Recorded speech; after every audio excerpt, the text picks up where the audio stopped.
ونعوذ بالله من شرور أنفسنا وسيئات أعمالنا من يهده الله فلا مضل له ومن يضلل فلا هادي له وأشهد أن لا إله إلا الله وحده لا شريك له وأشهد أن محمدا عبد الله ورسوله يا أيها الذين آمنوا اتقوا الله حق تقاته ولا تموتن إلا وأنتم مسلمون يا أيها الناس اتقوا ربكم الذي خلقكم من نفس واحدة وخلق منها زوجها وبث منهما رجالا كثيرا ونساء واتقوا الله الذي تساءلون به والأرحام إن الله كان عليكم رقيبا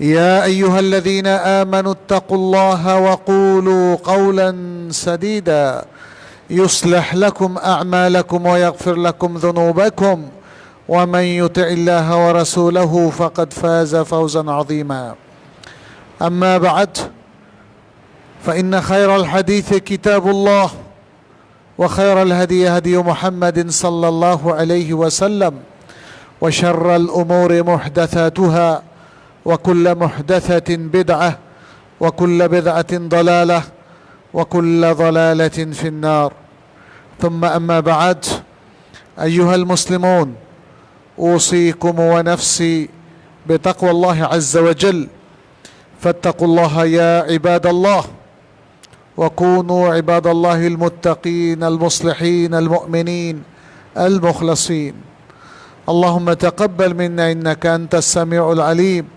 وتب علينا إنك أنت التواب الرحيم ربنا عليك توكلنا وإليك أنبنا وإليك المصير اللهم علمنا ما جهلنا وذكرنا ما نسينا وزدنا هدى وتقى يا رب العالمين عباد الله আল্লাহ সুবহানাহু ওয়া তাআলার অশেষ শুকরিয়া আদায় করছি যিনি আমাদেরকে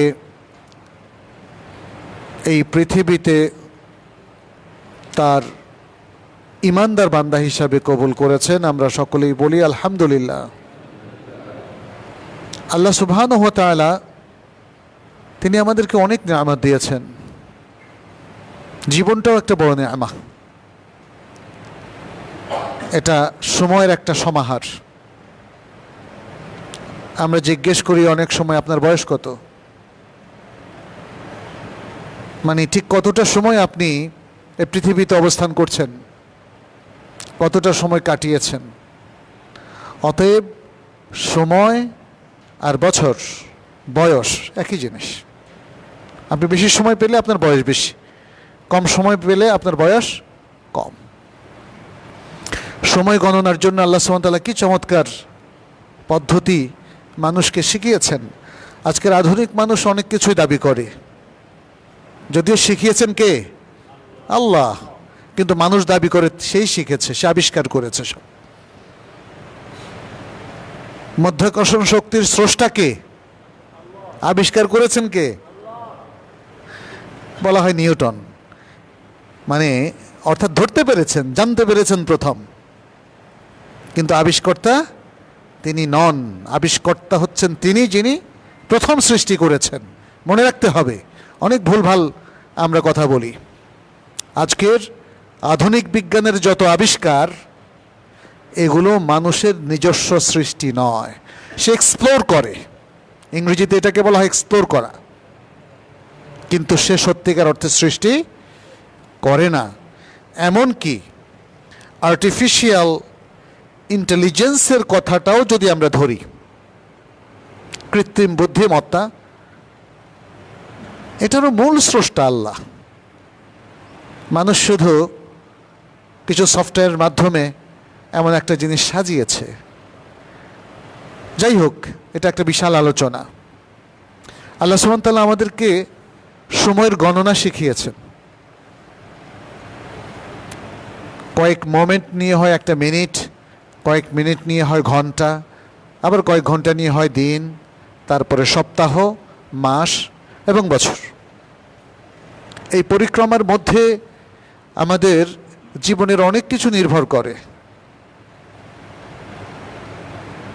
বেলা 10:30 পরীক্ষা স্টার্ট হবে, সুতরাং আপনাকে ঘড়ির কাঁটার সাথে পরিচিত হতেই হবে, তাই না? শুধু একটা জিনিসে আমরা ঘড়ির কাঁটা ধরতে পারি না, সেটা হচ্ছে আমাদের মৃত্যু। ঠিক কোন দিন, কোন তারিখে, কোন মাসে, কোন বছরে কার মৃত্যু হবে কেউ আমরা জানি না। জানলে কিন্তু বিপদ, জানলে আসলে অনেক বিপদ। কি বিপদ হতে পারতো সে আলোচনা আজকে আমরা করব না। আমরা আলোচনা করব যে আমরা একটা বৎসর পার হয়ে আসলাম। কি বছর সেটা? আরবি বছর, হিজরি সাল 1446 সাল পার হয়ে আসলাম এবং শুরু হলো 1447 সাল। মুহররম মাস চলছে এখন, সামনে আশুরা।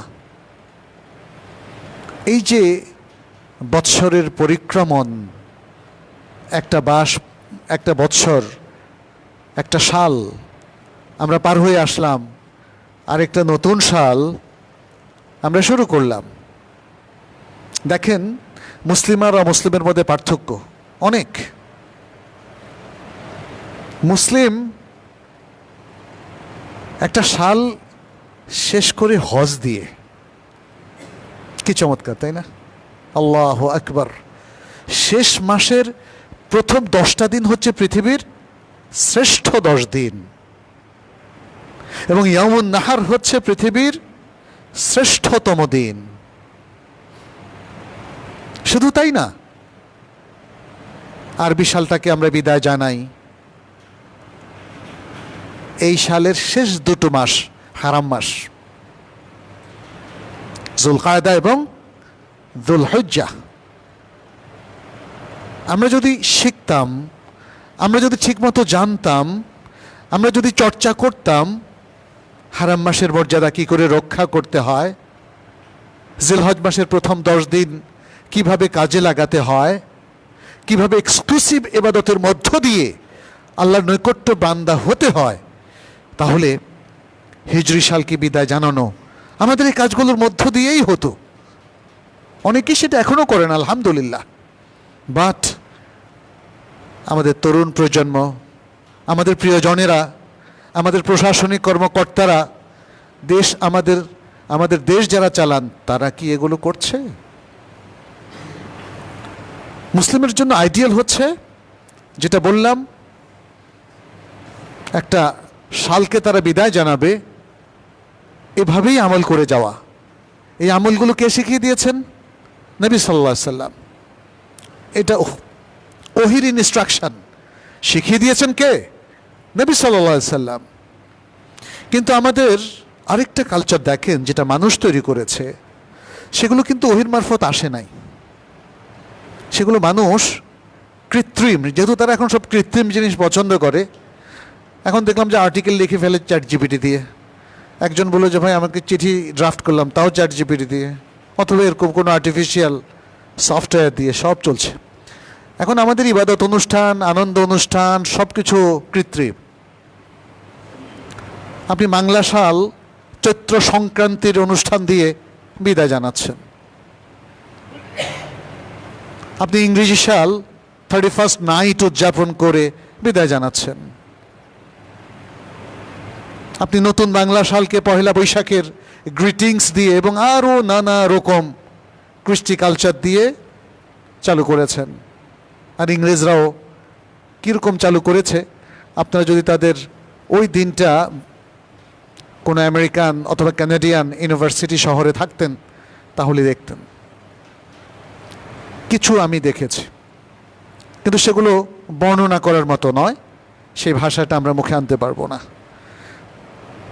অমুসলিম কালচার বা আধুনিক অ্যাগনস্টিক কালচার কিংবা এথিস্ট কালচার, তারা ওহি থেকে অনেক দূরে সরে গেছে।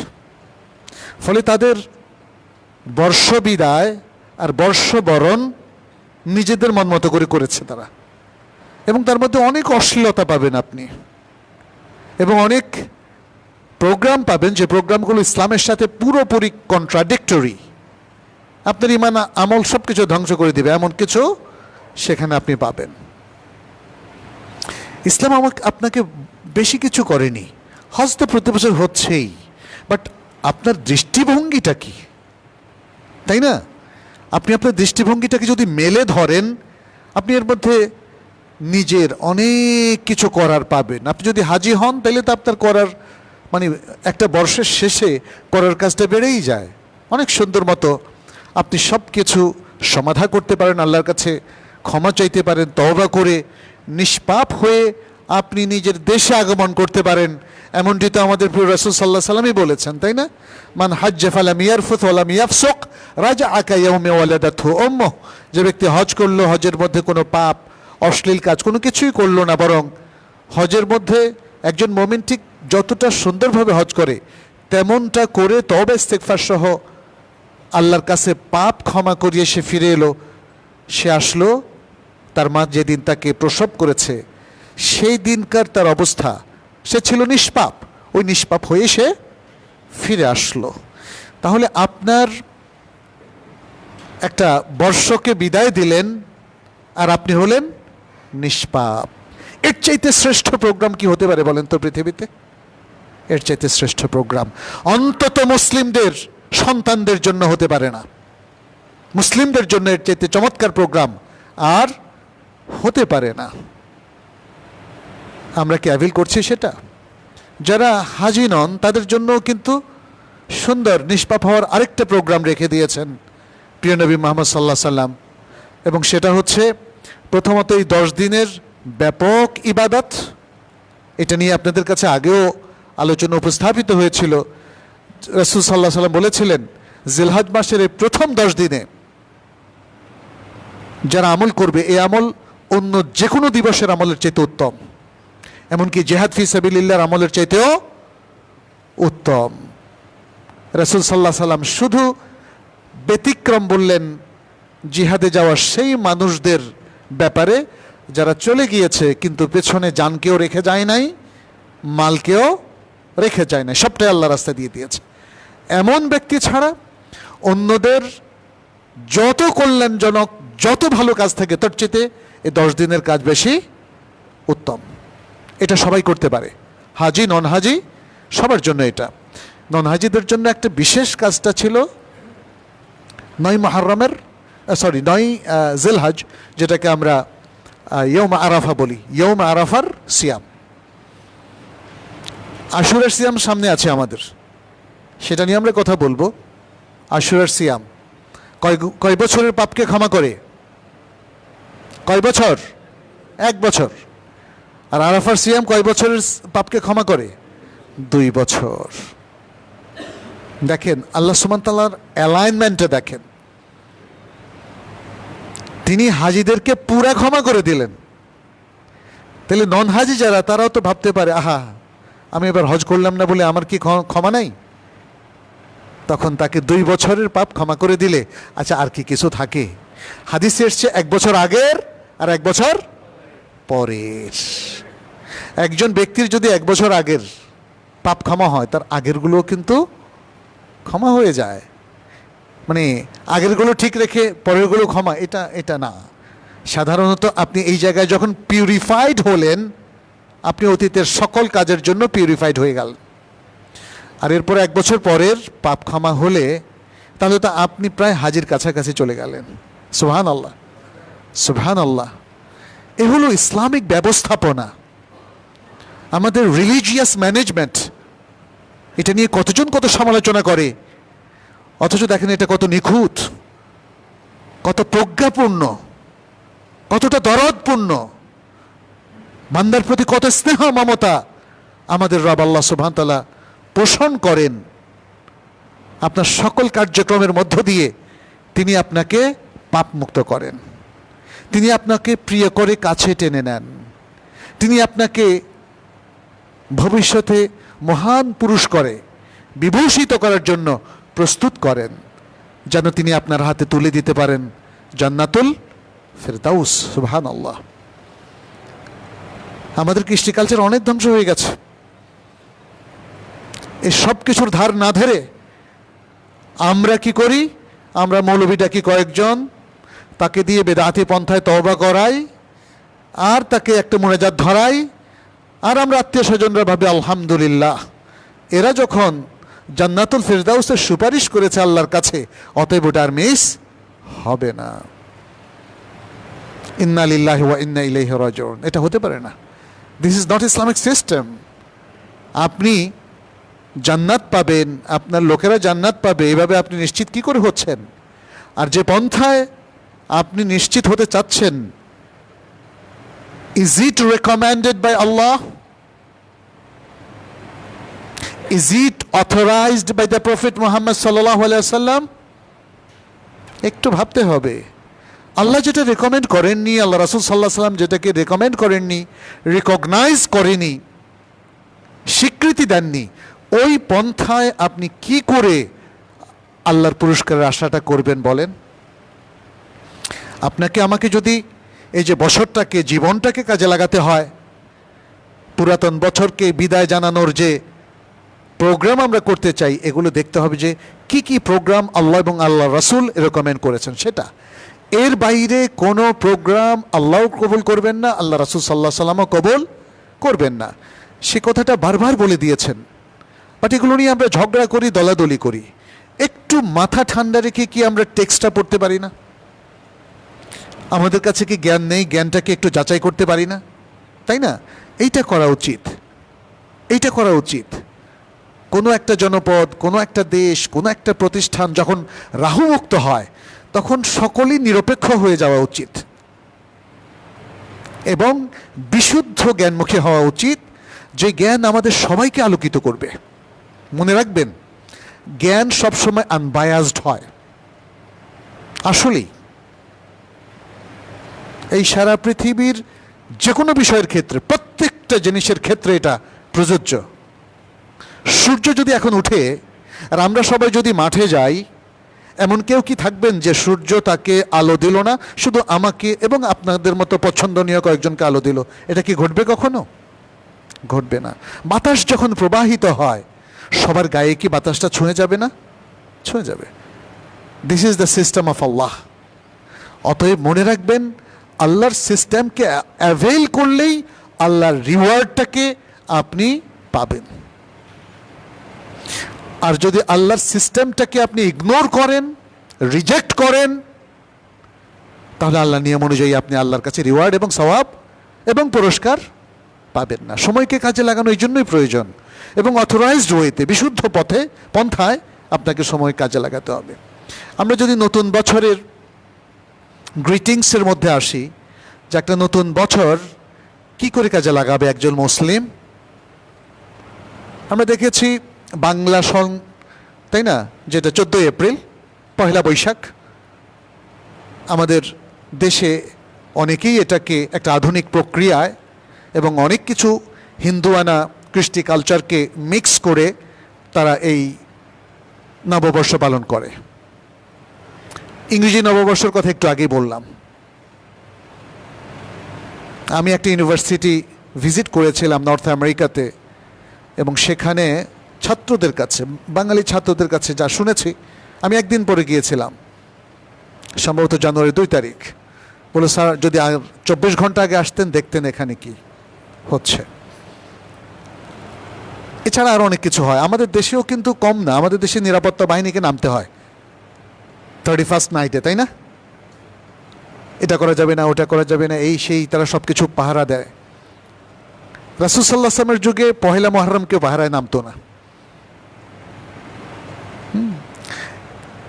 মানে একটা শুধু দুঃখের বিষয় যেটা লক্ষ্য করছি, সেটা হচ্ছে বাংলা সালের 1ম তারিখ, ইংরেজি সালের 1ম তারিখের আদলে এখন অনেকেই মহররম মাসের 1ম তারিখ উদযাপন করার প্রস্তাবনা করছেন, সেমিনার করছেন।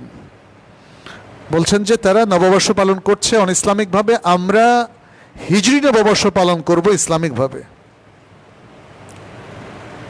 তো ইসলাম তো নববর্ষকে আসলে এইভাবে উৎসব পালনকে রেকমেন্ড করেন নাই, কিন্তু নববর্ষর শুরুতে যে কাজগুলো আছে আপনি সেগুলোই করেন না। আল্লাহ সুবহান তাআলা মুহররম মাসকেও কিন্তু হারাম মাস হিসাবে ঘোষণা করেছেন। মনে রাখেন, মুহররম মাস একটা হারাম মাস। 3টা মাস পর পর হারাম মাস, যুলকায়দা, যুলহিজ্জাহ এবং মুহররম। দেখেন এই হারাম মাস, মর্যাদাপূর্ণ মাস, এখানে আল্লাহ এবং আল্লাহর রাসূলের রেকমেন্ড করা কাজের বাইরে কিচ্ছু করা যাবে না। So be careful. বছরের শেষ এবং নতুন বছরের শুরু কি করবেন? আল্লাহ এবং রাসূল সাল্লাল্লাহু আলাইহি ওয়াসাল্লাম যা রেকমেন্ড করেছে সেটাই করবেন, এর বাইরে কিছু করার সুযোগ নেই। মুহররম মাস হিজরি সালের প্রথম মাস। তাহলে এখানে কি করণীয় আছে? প্রথমত, এটা অতীব সম্মানিত মাস, এর সম্মান রক্ষা করবেন আপনি।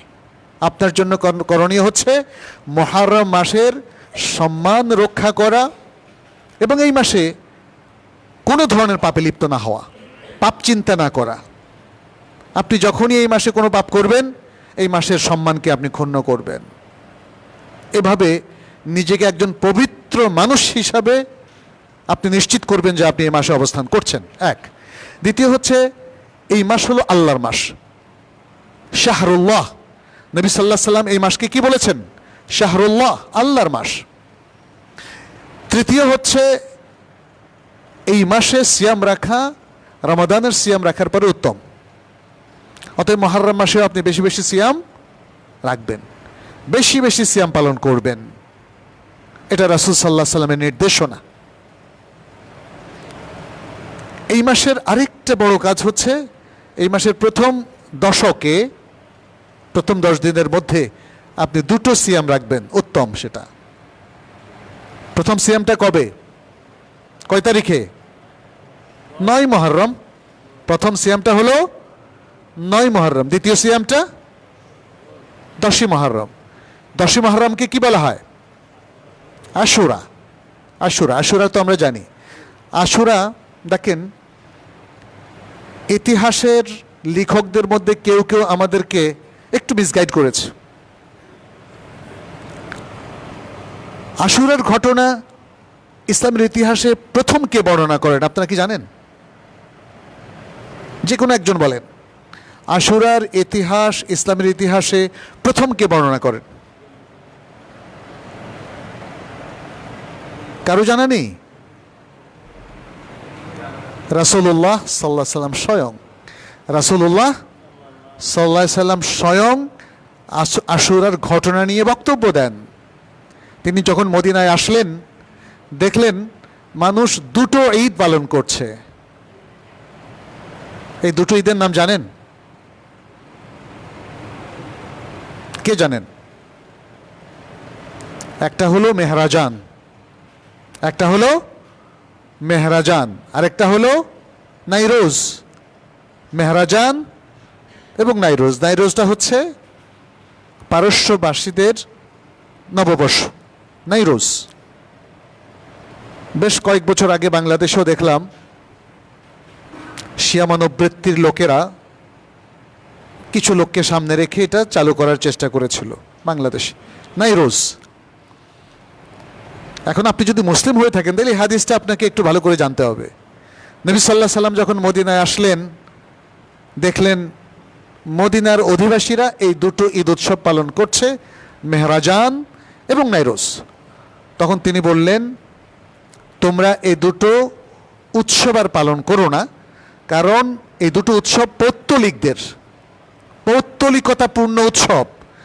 ইসলাম সবার আগে যে জিনিসটাকে রিজেক্ট করে সেটা হলো শিরক এবং পৌত্তলিকতা। অতএব পৌত্তলিকতাপূর্ণ উৎসব এবং পৌত্তলিকদের উৎসব তোমরা বর্জন করো। আর আল্লাহ তাআলা তোমাদেরকে দুটো উৎসবের পরিবর্তে আরও চমৎকার এবং উত্তম কল্যাণজনক দুটো উৎসব দিয়েছেন। একটা হলো ঈদ উল ফিতর আর একটা হলো ঈদ উল আযহা। তাহলে দেখেন এখানে অনেক কিছু শেখার আছে। নবী সাল্লাল্লাহু আলাইহি সাল্লাম পৌত্তলিকদের উৎসবগুলোকে বাতিল করে দিলেন এবং সেই জায়গায় ঈদ উল ফিতর এবং ঈদ উল আযহাকে তিনি উৎসব হিসাবে ঘোষণা দিলেন, রিকগনাইজ করলেন এবং এটাই যেন মুসলিম পালন করে সেই নির্দেশনা দিলেন। আর এই দুটো উৎসবকে ইবাদত হিসাবেও ঘোষণা দিলেন। কি চমৎকার! ইসলামের উৎসব শুধু উৎসব নয়, এটা ঈদ এবং ইবাদাহ, ঈদ এবং ইবাদাহ। আল্লাহু আকবার। এরকম বহু নজির ইসলামে আছে। আপনি হাসলেন, এটাও কিন্তু ইবাদত হতে পারে, কিন্তু হাসিটা অর্থবহ হতে হবে। আপনার হাসির জন্য আপনার বন্ধু কিংবা যার উদ্দেশ্যে হাসি দিয়েছেন তাকে খুশি করে। আপনার হাসিটা দেখে যেন সে ভয় না পেয়ে যায়, কারণ হাসি দুই রকম।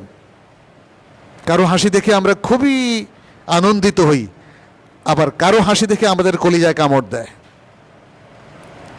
যদি কোনো খুনি ব্যক্তি আসে, আমরা জানি সে আমার চিরশত্রু, আমাকে দেখলে সে মেরে ফেলবে, এবং সে যদি একটু ঠোঁটের কোণে হাসি দেয়, তার মানে হচ্ছে একটা মেসেজ যে তোমার সময় শেষ হয়ে আসছে ইত্যাদি।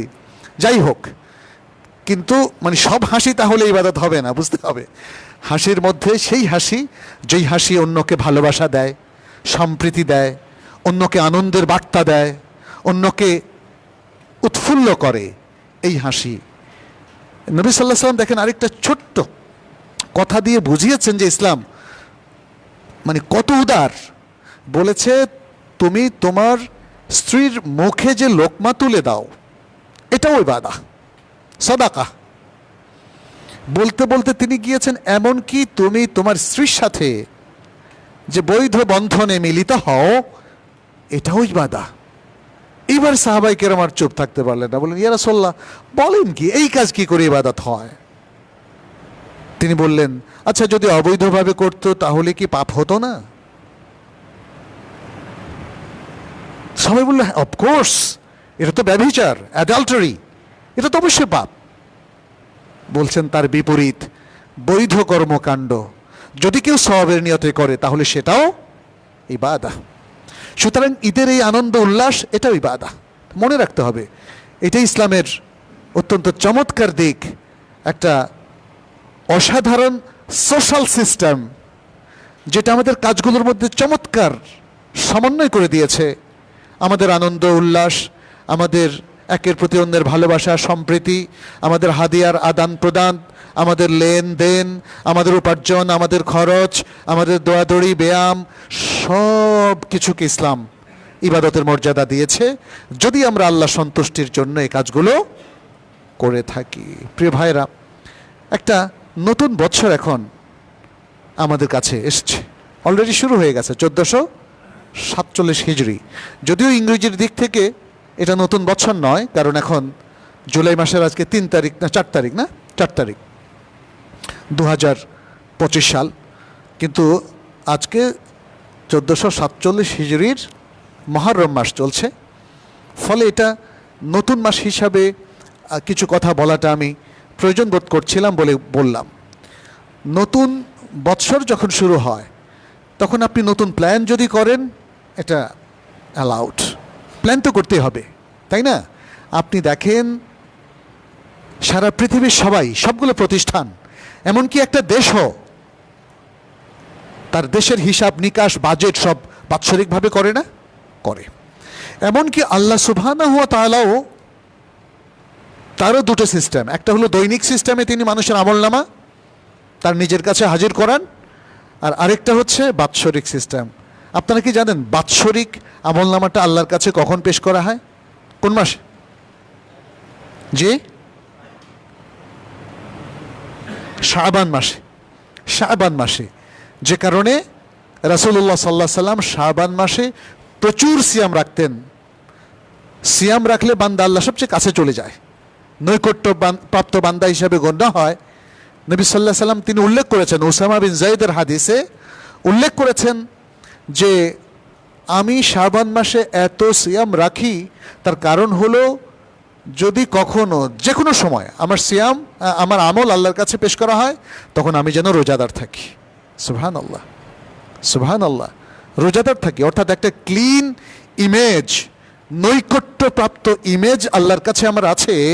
এমত অবস্থায় যদি আমার ফাইলটা তার কাছে যায়, ওকে হয়ে যাবে না? ওকে হয়ে যাবে। মনে রাখবেন, আপনার বসের কাছে যদি আপনার ইমেজটা খারাপ থাকে আর ফাইলটা তখন দেয়, ওটা রিজেক্টেড হয়ে যাবে, ওটা রিজেক্টেড হয়ে যাবে। তো যাই হোক, রাসূল সাল্লাল্লাহু আলাইহি সাল্লাম সেভাবেই করেছেন। তাহলে বাৎসরিক একটা প্ল্যান আমাদের থাকতে হবে। আমাদের জাগতিক জিনিসগুলো সব বাৎসরিক।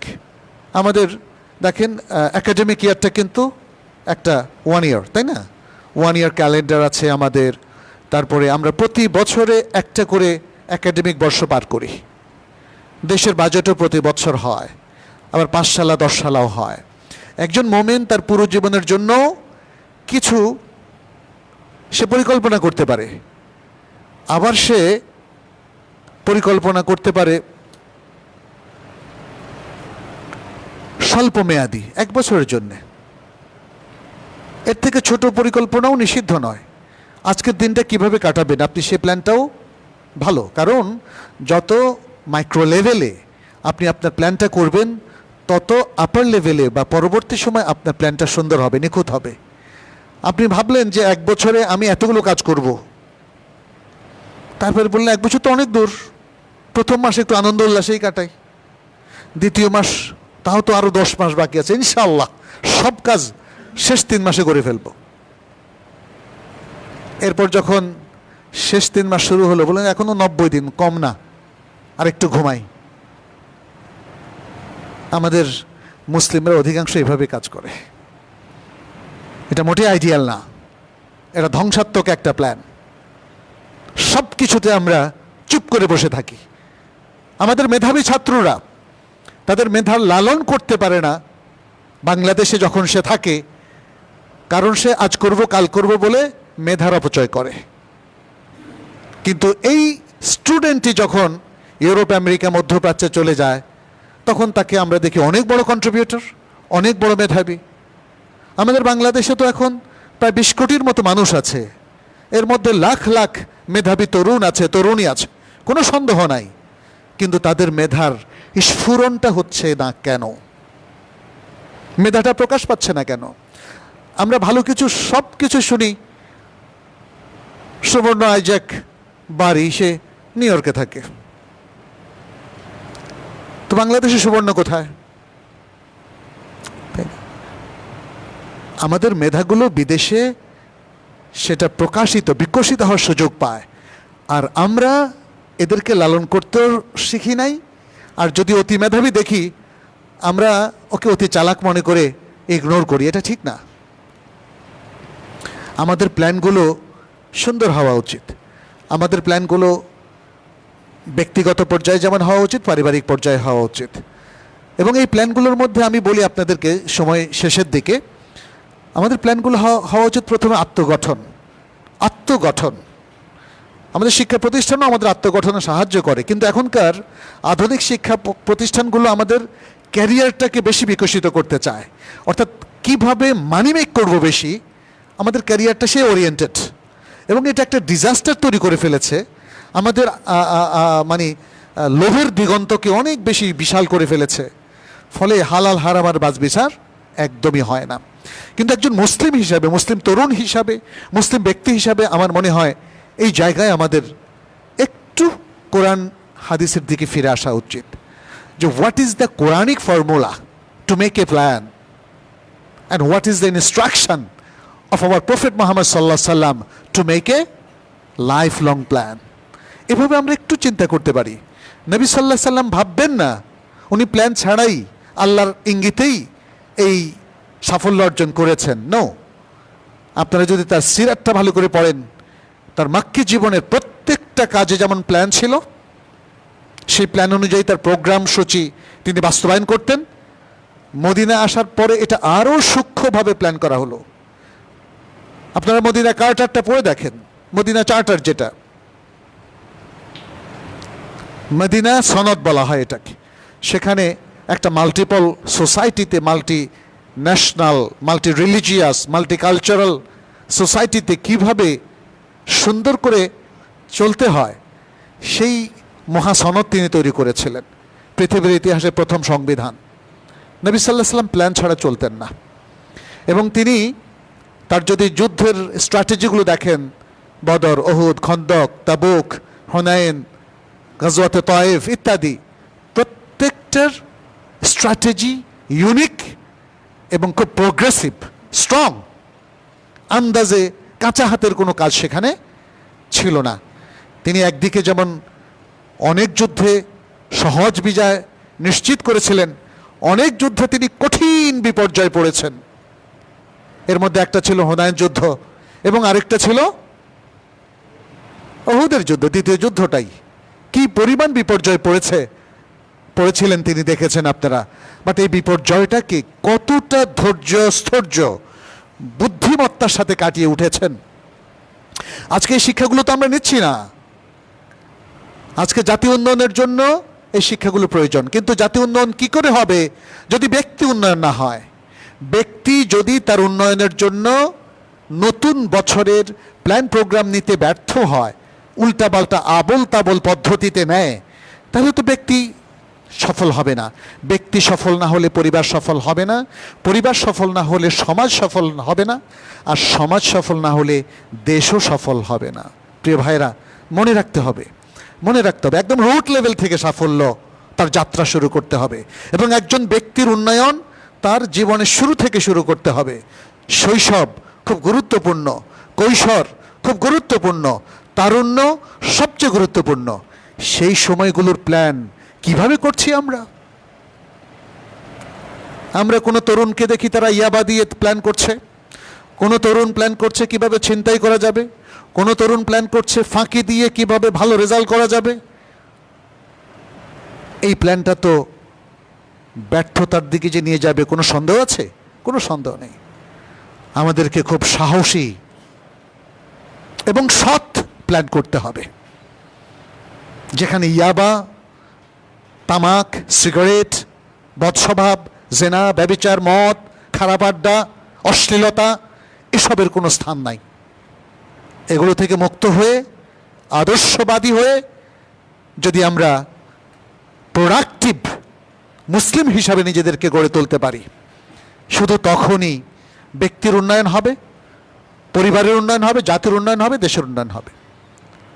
আমি আশা করব বিগত বছরের ভুলগুলো আমরা একটু পর্যালোচনা করি, কি ত্রুটি আছে। কারণ একাধিক মনীষী আমাদেরকে বলেছেন আল্লাহর সামনে বিশাল হিসাবের আগে তুমি নিজের হিসাব নাও। আমরা জানি অডিটের ক্ষেত্রে ইন্টারনাল অডিট হয়, তারপর এক্সটার্নাল অডিট, তাই না? প্রথম অডিটটায় সব কিছু একটু গুছিয়ে আনা হয়। আপনি আপনার প্রথম প্ল্যান করেন এবং নিজেকে একটু অডিট করেন, তাহলে যেদিন আল্লাহ আপনার হিসাব নেবেন সেদিন হয়তো অনেক কিছুই সুন্দরভাবে উপস্থাপন করতে পারবেন। নতুন হিজরি বর্ষে এটা হোক আমাদের প্রত্যয়, এবং এভাবেই যেন আমরা পথ চলতে পারি আল্লাহর কাছে, সে দোয়া করছি। هذا وصلوا وسلموا على نبينا محمد وأقول قولي هذا وأستغفر الله لي ولكم ولسائر المسلمين فاستغفروه إنه هو الغفور الرحيم.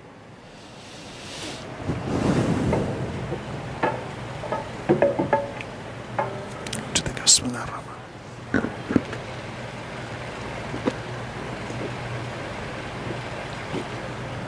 شكرا. الحمد لله رب العالمين والعاقبة للمتقين وأصلي وأسلم على نبينا محمد وعلى آله وأصحابه ومن تبعهم بإحسان إلى يوم الدين. أيها المسلمون اتقوا الله واتبعوا سنة نبيكم وكونوا عباد الله الصادقين. نسأل الله سبحانه أن يجعلنا وإياكم من عباده المتقين ومن عباده المؤمنين المخلصين ومن عباده المقربين. اللهم اغفر لنا جميع السيئات وتقبل منا إنك أنت السميع العليم وتب علينا إنك أنت التواب الرحيم. عباد الله, আল্লাহ সুবহানাহু ওয়া তাআলা আমাদের যত নিয়ামত দিয়েছেন, আসুন প্রত্যেকটা নিয়ামতকে আমরা প্রথমত উপলব্ধি করি এবং এগুলোকে কাজে লাগাই।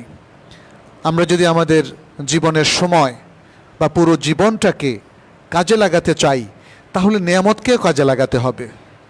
আল্লাহ আমাদের চোখ দিয়েছেন, এই চোখটা শুধু বৈধ কাজেই আমরা ব্যয় করি। মেধা দিয়েছেন, এই মেধাটা আল্লাহ এবং রসুলের পথে মানব কল্যাণে আমরা ব্যয় করি। যেগুলো নিষেধ করেছেন সেগুলোর দিকে আমরা অগ্রসর না হই। আল্লাহ আমাদের হাত দিয়েছেন, পা দিয়েছেন, আরও কত অঙ্গ প্রত্যঙ্গ দিয়েছেন, এগুলোর সদ্ব্যবহারের মধ্যেই মানব কল্যাণ নিহত। কল্যাণ শুধু তো অন্যের জন্য নয়, নিজের জন্যও। নিজের জন্যে, নিজের বাবা মায়ের জন্যে, পরিবারের জন্যে, সমাজের জন্যে, রাষ্ট্রের জন্য, বিশ্ব মানবতার জন্যে। আজ মানুষ বড়ই পথহারা। পথহারা বলেই অতি স্বার্থপর মানুষে অধিকাংশ মানুষ পরিণত হয়েছে। এক ধর্ম আরেক ধর্মের উপর যে আক্রমণ আপনারা লক্ষ্য করছেন, এটা অধিক স্বার্থপরতার কারণে। বিবেকবান মানুষও আছে, কিন্তু তাদের সংখ্যা কমে গেছে। আজকে ফিলিস্তিনের যে যুদ্ধ আমরা দেখতে পাচ্ছি, এটা তো যুদ্ধ নয়, এটা ওয়ান সাইডেড আক্রমণ আমরা বলতে পারি। গাজার মুসলিমদেরকে যেভাবে নিধন করে দেওয়া হচ্ছে, প্রতিদিন শত শত হাজার হাজার মানুষকে হত্যা করা হচ্ছে, বিশ্ব বিবেক এখানে নীরব। এতে বোঝা যায় আজকের আধুনিক শিক্ষার ফলাফল খুবই খারাপ। শিক্ষা মানুষের মধ্যে মানবিকতার যে উৎপাদন, সেটি করছে না। সবাই চুপ থাকছে, অন্যায়কে মেনে নিচ্ছে এবং নিজেদের লোকালয়েও একটা চমৎকার বিকল্প, সুন্দর পরিবেশ, আল্লাভীরু পরিবেশ, এই কাজগুলো করছে না। প্রিয় ভাইরা, আল্লাহ আমাদের সামনে যে দিনগুলো রেখেছেন, যে বয়সটুকু রেখেছেন, আসুন অন্তত যে যতটুকু জীবন পাই ভালো কাজ করি আমরা। ভালো কাজের কোনো বিকল্প নেই। আমাদের চোখের সামনে কত মানুষ মারা যাচ্ছে, হঠাৎ হঠাৎ করে মানুষ মারা যাচ্ছে। আপনিও মারা যাবেন, আমিও মারা যাব। তারপর কি হবে সেটি নিয়ে একটু ভাবুন। যারা আল্লাহতে বিশ্বাস করে না তাদের মতো ভাববেন না প্লিজ। যারা পরকালে বিশ্বাস করে না তাদের দ্বারা প্রভাবিত হবেন না প্লিজ। যদি আপনি সত্যিকার অর্থে আল্লাহতে বিশ্বাসী হন আর পরকালে বিশ্বাসী হন, তাহলে আপনার জন্য কমপ্লিট, খুবই এক্সিলেন্ট প্রেসক্রিপশন কোরআন এবং সুন্নাহ দিয়ে দিয়েছে। আপনি এর থেকে বিচ্যুত হবেন না। এ পাশের লোক ওই পাশের লোকের কথা শুনবেন না। আমরা যখন বিশ্বাস করি আল্লাহ আমাদের সবচেয়ে ভালো বন্ধু, নিঃস্বার্থ বন্ধু, বিশ্বস্ত বন্ধু, এবং তিনি কখনোই আমাদেরকে জুলুম করবেন না, আমাদেরকে ধোঁকা দিবেন না, আমাদের সাথে মিথ্যা কথা বলবেন না, বরং তিনিই হচ্ছেন আসদাকুস সাদিকিন, মহাসত্যবাদী। অতএব তার পথেই আমাদেরকে চলতে হবে, তার পথেই আমাদেরকে চলতে হবে। তার কোনো ভুল, বিচ্যুত, বিভ্রান্ত বান্দার কথা শুনবেন না প্লিজ। আল্লাহ সবচেয়ে নিকটতম বান্দা হচ্ছেন তার প্রিয় রাসূল শেষ নবী মুহাম্মদ সাল্লাল্লাহু আলাইহি ওয়াসাল্লাম। আল্লাহ সুবহানাহু ওয়া তাআলা তাকে দায়িত্ব দিয়েছেন মানবতাকে পথ দেখানোর। তিনি দেখিয়েছেন। তিনি কি সঠিকভাবে দেখিয়েছেন? অবশ্যই দেখিয়েছেন। তাহলে আর কোনো দ্বিধাদ্বন্দ্ব নয়। আমরা আল্লাহর কথা শুনব এবং রাসূলুল্লাহ সাল্লাল্লাহু আলাইহি সাল্লামের পথে চলব। এই হোক আমাদের এই বছরের অঙ্গীকার, বরং সারা জীবনের অঙ্গীকার। যদি কোনো ভুল করে থাকি অথবা ভুল বক্তব্য আমরা দিয়ে থাকি, আল্লাহ যেন আমাদের সবাইকে ক্ষমা করে দেন। আমাদের জীবনের ভুল আমলগুলোর জন্য আমরা আল্লাহর কাছে ক্ষমা চাই। আল্লাহ, তুমি আমাদের জীবনের সকল গুনাহ খাতা ক্ষমা করে দাও, মাফ করে দাও, আমাদেরকে নিষ্পাপ করে দাও। জাতির কল্যাণে, মানবতার কল্যাণে, মুসলিম উম্মার কল্যাণে আমাদের সবাইকে কবুল করো। ইয়া আল্লাহ, আমাদের মধ্যে যারা অসুস্থ তাদেরকে সুস্থ করে দাও। আমাদের মধ্যে যারা বিভিন্ন সমস্যায় রয়েছে, বিভিন্ন মুসিবতের মধ্যে রয়েছে, কষ্টে বেদনার মধ্যে রয়েছে, আল্লাহ তুমি তাদের মুসিবত, কষ্ট, বেদনা, সমস্যা দূর করে দাও। ইয়া আল্লাহ, তুমি আমাদের দেশে বারাকা দাও। ইয়া আল্লাহ, তুমি দেশকে রাহুমুক্ত করেছ। এখন দরকার দেশের যারা সত্যিকার মর্দে মুমিন এবং দিনদার সৎ মানুষ, তাদের রাজত্ব যেন কায়েম হয়। আল্লাহ, তারা যেন নেতৃত্বে চলে আসেন। আমাদের সকল প্রতিষ্ঠান, দেশের সকল কিছু যেন সুন্দরভাবে পরিচালিত হয়। আল্লাহ, তোমার কাছে আমরা সেই তৌফিক কামনা করছি। আমরা তৌফিক কামনা করছি দ্বীনের পথে নির্বিঘ্নে যেন আমরা চলতে পারি, দ্বীনের কথা নির্বিঘ্নে যেন আমরা বলতে পারি। আমরা তৌফিক কামনা করছি দ্বীনের প্রচার, প্রসার এবং দাওয়াহ যেন আমরা নির্বিঘ্নে দিতে পারি। তাকাব্বাল মিন্না ইন্নাকা আনতাস সামিউল আলিম ওয়া তুব আলাইনা ইন্নাকা আনতাত তাওয়াবুর রহিম। ইবাদাল্লাহ, ইন্নাল্লাহা ইয়া'মুরু বিল আদলি ওয়াল ইহসান।